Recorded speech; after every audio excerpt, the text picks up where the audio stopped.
The Marilyn Levin Starlight Celebrity Show will be back next week from Hollywood, California, where stars make dreams and dreams make stars.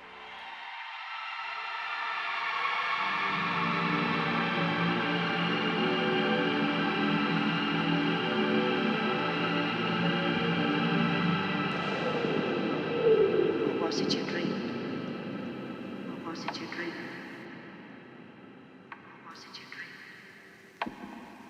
Or was it your dream?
Hello there, and welcome to a very serene, romantic, and incredibly mysterious episode of Weird Music on the Glumberger channel. This is of course a show where we dive into the very unusual albums out there, and we look at different things, so you know the drill by now. So today we're going to be doing an episode on an album I've wanted to cover for quite some time now, ever since I first discovered the unusual world of Richard Chartier and his minimalist albums. So, as we discussed actually in the episode on Richard Chartier on Decisive Forms, as Chartier developed his sound in the world of microsound electronics, what began as, arguably lowercase minimalism turned into abstract drones that then turned into a very peculiar project under the moniker of Pinkcourtesyphone. And today we're going to be diving into one of my favourite albums under this moniker, the album A Ravishment of Mirror.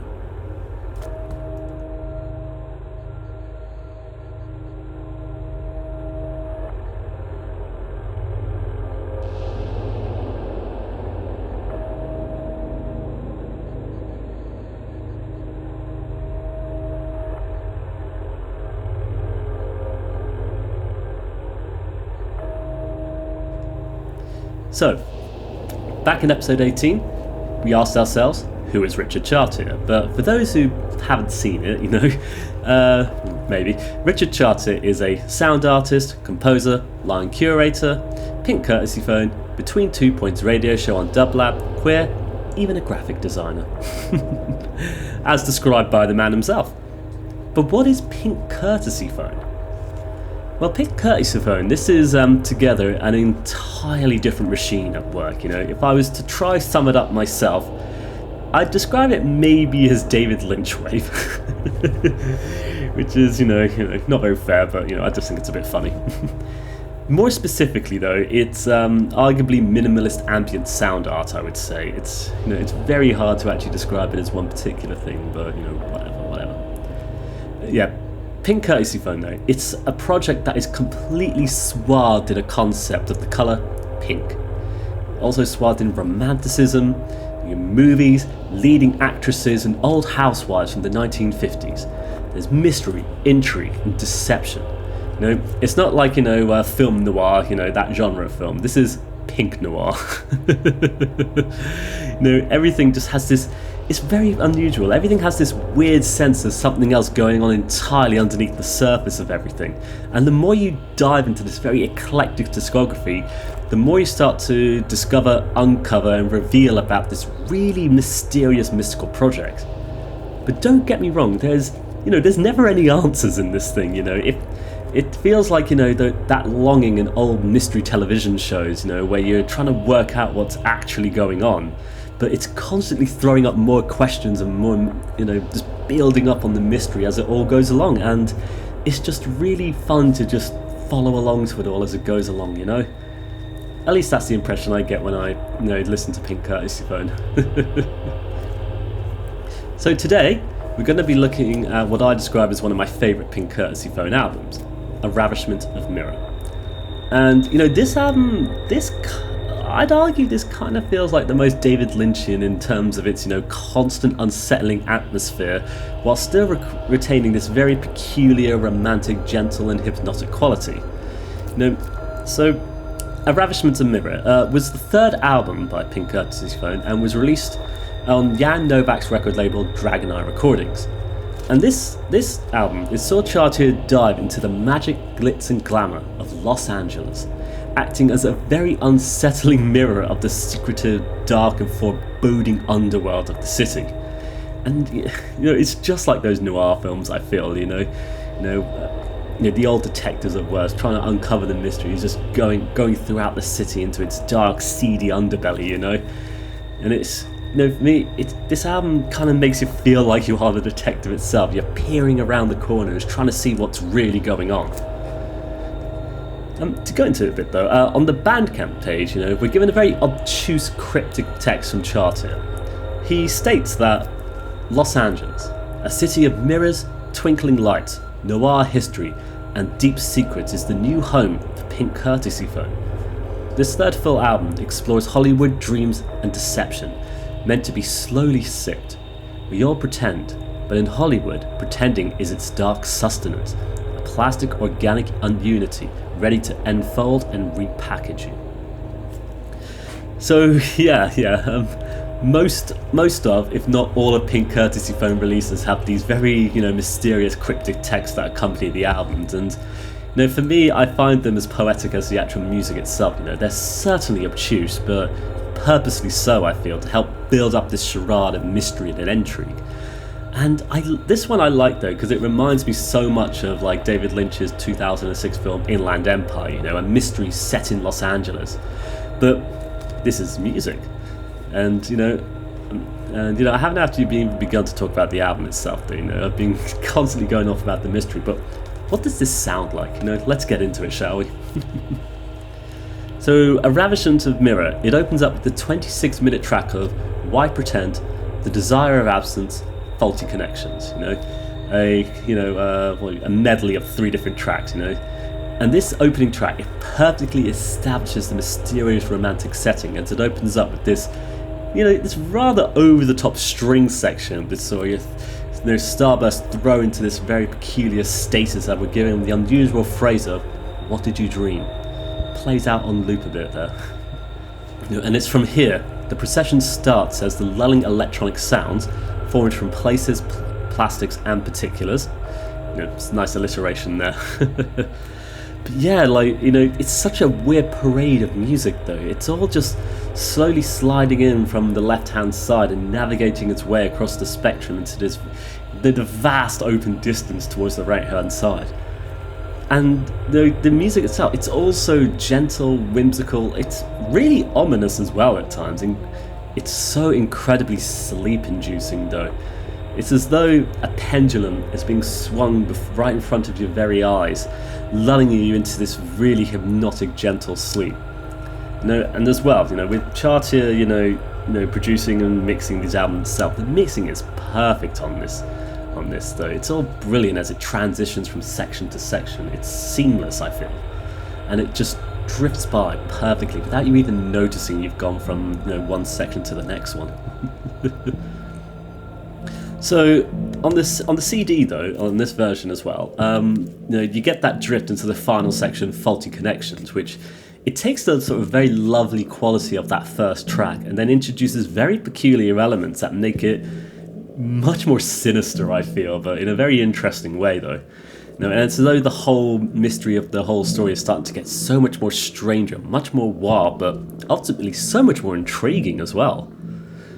And I feel as well like this is, you're getting a sort of more percussive elements in this one, or what is meant to be percussive elements perhaps, you get loops of peculiar sounds and effects that add to the dark, foreboding atmosphere of this track, especially with that faint rhythm of dun, dun, dun, dun, dun, dun, dun, dun, dun, like that. It's looping constantly throughout Faulty Connections, and it's slowly pushes it all along before it's just faded out. You haven't even noticed it's faded out because you're just so lulled and hypnotized by how this whole thing sounds. It's brilliant. It's so brilliant. And yeah, in particular, it really reminds me of those, weird, unsettling scenes in David Lynch films where you're just sitting there really afraid and uncertain of what's really going on at all, but you're just letting it pull you along through its story and just seeing where you're going to end up. So yeah, after the the very long 26-minute opening track, you progress on to track 2, Pixels, Sometimes, Broke Your Heart, for A. So I'm going to mention here, actually, one delightful and mysterious quality about a lot of Pinkcourtesyphone tracks are their dedications to various people. Some of the dedications are quite obvious, like I'm going to use the other album, Leaving Everything to Be Desired, as an example here. That album has 2 tracks, A Moth Seems a Monster and No One Wants to Admit I'm Afraid, both dedicated to Eartha Kitt and William Basinski, respectively. And you then get much more vague ones though on other albums, in particular this one, which just is dedicated to For A. Half the time I don't know who these tracks are for, but I like that though, because in my ignorance of not knowing who a lot of these people are, there's an additional mystery being added to the whole thing with it. And with how mysterious and strange these tracks are themselves, there's something really kind of amusing, to the concept of dedicating, such strange music to these people as well, whoever they may be. In any case, though, Pixels is, of course, another peculiar track. It opens up with these peculiar thumps and echoing taps, that sound almost like they're from other rooms, someone's just hammering away very slowly at something, before you get these very peculiar gentle drones in the background. And I'm not sure where we are trapped here, but as we progress through the unusual and unsettling landscape, we find ourselves in an even more peculiar and strange world, as the drones become so much more whimsical in their own right. And then you're greeted with this really ghostly voice that just slides into the mix, just whispering, sometimes, very gently, very, very romantically, I would say. It's lovely in a weird way, though. It's so just peculiar. It's so weird and unusual, but there's so much to enjoy from it as well. It's brilliant stuff. And what I love about this one, this track drifts past so effortlessly that you barely even notice how much time has passed. And yeah, it will easily just pull you right into that hypnotic slumber if the first track hasn't already done so. So from there, A Ravishment of Mirror, it continues into its 3rd chapter, the somewhat brief scene of Falling Star for P. Entwistle. And this is, without a doubt, one of my favourite Pinkcourtesyphone tracks. It's a complete masterclass in composition and sound design. You just have this swirling miasma of smoke that clouds your vision as we're pushed forward with this really peculiar percussive beat in the background again. And this one I find really hypnotic in quality. I would use the word seductive for this one. It's very peculiar to describe music like that, but with so much of Pinkcourtesyphone output, just diving into romanticism and stuff, I think seductive's the right word. It's very peculiar, but I think it will make sense to some people. So I wrote down here, if Ravishment of Mirror was, its own noir film, this would be one of the really romantic scenes in the story, where you got the gorgeous femme fatales slowly walking in, cigarette in hand, with the mysterious look in their eyes. They're there to sort of, not even give any exposition, they're just there to sort of almost throw the detective off scent, I don't know why, but that's just the image I get from this particular track, And I find it so much fun to listen to, especially when you get the twinkling notes of what I think is meant to be a piano come in.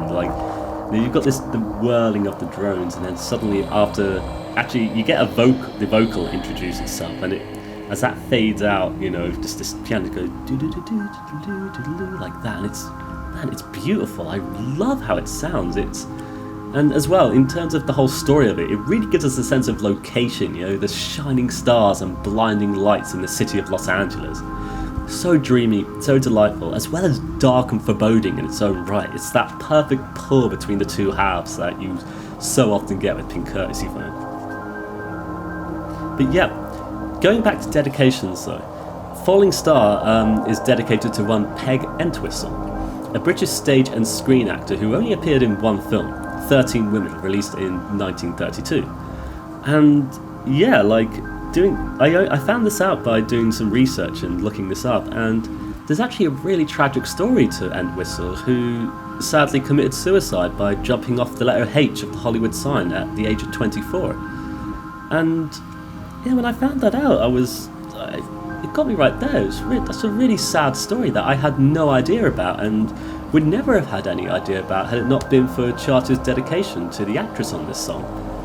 And yeah, with this in mind though, it's very interesting that you've got this really gentle, romantic, lovely song that's, you know, under the surface of it, in terms of its dedication, has a really dark, incredibly sad story to it.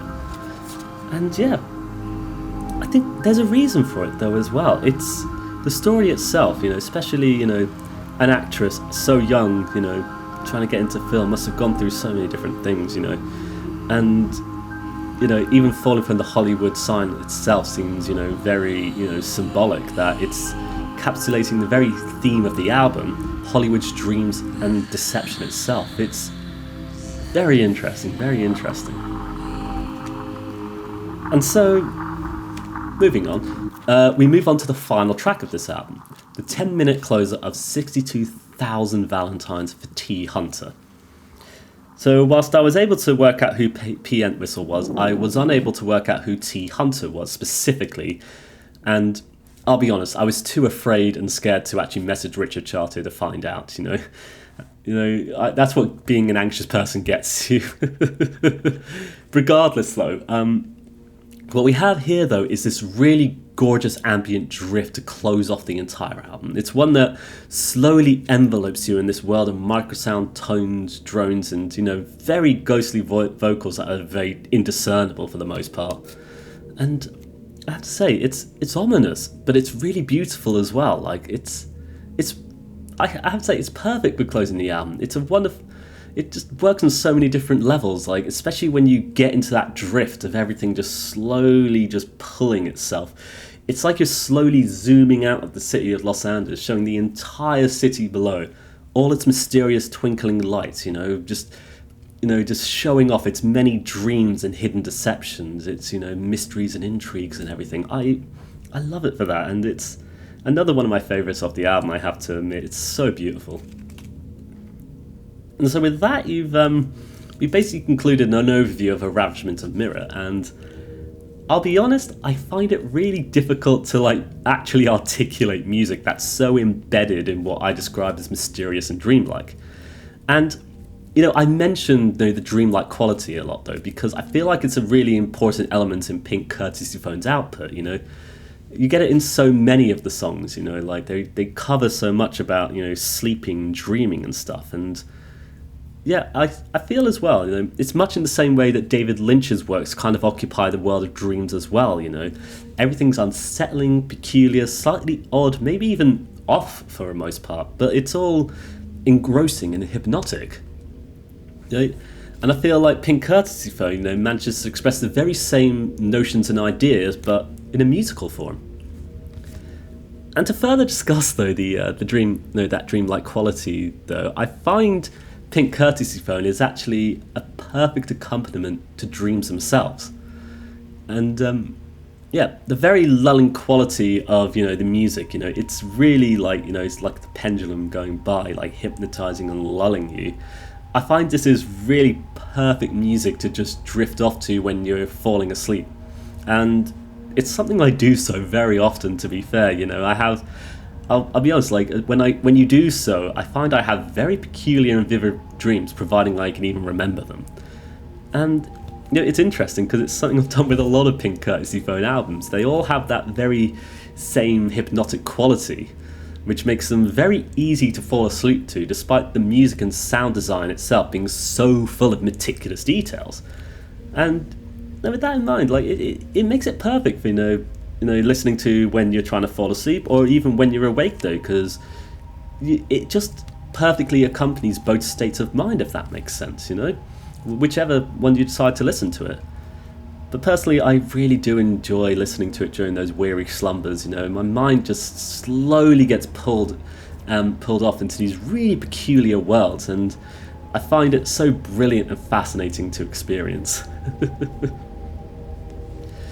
So before we close off this episode of Weird Music, though, I would also like to mention, though, that A Ravishment of Mirror got a vinyl re-release on Thoughtforms Music in 2018. And this edition of the album saw it being extended into a double vinyl album, featuring an unreleased tracks and new versions of others. And so, you know, whilst I really enjoy the CD version, which I'm really proud to have, to be fair, like, I'm really glad I've got this in my collection now, I think, you know, the extended vinyl edition is, you know, arguably a much better version of the album itself, though. It does a few little things differently that makes the sequencing a lot better, though, from track to track, I feel. So for starters, the Why Pretend the Desire of Absence opens up the album again, with the Desire of Absence being extended and fading out into silence rather than fading into Faulty Connections. And Faulty Connections itself is moved into the second track, you know, it's given its own thing, and I enjoy it a bit more, though, because there's kind of a stark difference between the two tracks. And on the CD version, with it fading in from the Desire of Absence into Faulty Connections, he does it very well, to be fair, but I much more prefer it on the vinyl edition. I mean, I've only got the digital version of it, but you still get that same thing. I much prefer it just slowly drifting off into its own thing, really, to be fair, and just into silence as opposed to drifting off into Faulty Connections. But maybe that's just me, though, to be fair. As well, though, this version also gives us the unreleased track of Calling, which is, you know, a very moody, mysterious low-end number that pulses along with very bassy beats, you know, and I like this one as it kind of gives us some more of that flair you experience in Faulty Connections, of really dark, sinister undertones that are, you know, they're almost scary and terrifying in quality. As well, though, we get a reprise of my favourite track, Falling Star, which, you know, this version, you know, after, you know, you get Falling Star, then you get the next track, and then you get an extended version. This one extends out to 10 minutes, and it really envelopes you in this really surreal, dreamy notions. And then you get an extended version of 62,000 Valentines, which, you know, I really like, because it's, you know, once again, beautiful closer for it, and, you know, having, you know, a much longer version really just drifts you off. It just really pulls you away into this, you know, very dreamy place. I love it for that, you know. And yeah, I have to say, as much as I love the CD version, if I'm sitting down to listen to a version, I'll always pick the extended vinyl edition. It's just something so much more delightful, even more sinister and incredibly satisfying about it all. Like, wonderful stuff. But props to the CD version as well, though. This is still a wonderful album if you can get a hold of this at the very least. And so with that, I think we've come to the end of today's episode of Weird Music. You know, I'm really glad to have taken the time to talk about Pinkcourtesyphone on the channel. You know, I've been mentioning I've really wanted to, and like I'm really glad to have finally, you know, not very well, but found a way to articulate my feelings about this particular album. You know, and I'll say since discovering Chartier and, you know, and his very eclectic discography, I've loved exploring his many different albums, and the Pinkcourtesyphone output is, you know, it's a very intriguing project that's so mysterious and dreamy. You know, it's constantly hiding secrets from you, and, you know, it reveals some new things, you know, with each and every listen, whether it be about the mysteries that you're experiencing or just about what you're hearing as well. Like, you just start noticing little things. And as well, though, like, I love how consistent, like, the whole concept and project is across every single Pinkcourtesyphone album. They all offer that same level of experience, that lulling, hypnotizing quality, and the incredible swathes of pink noir. Yeah, it's a very weird and unusual concept, but, you know, Chartier, he executes it so brilliantly and so confidently, and I love as well hearing all those minimalist and microsound notions that he explores on his solo releases being used to build up something with its own narrative story, if that makes sense. Like, he really understands sound art and, you know, how to construct things and put it all together to make something just brilliant, in my opinion. And so, yeah, with that, I hope you've enjoyed today's episode of Weird Music. If you want to, feel free to check out all of Chartier's music, both as the solo performer and as Pinkcourtesyphone in the description below. It's all available on his Bandcamp page. And as well, if you have any suggestions for other things we should look at on the channel, then please suggest them in the comments below. I'd love to take a look if if I can find something to write about it. I'll definitely give it a shot. But for now, though, I wish you all the best. I hope you take care. All the best, and bye bye for now. Bye bye.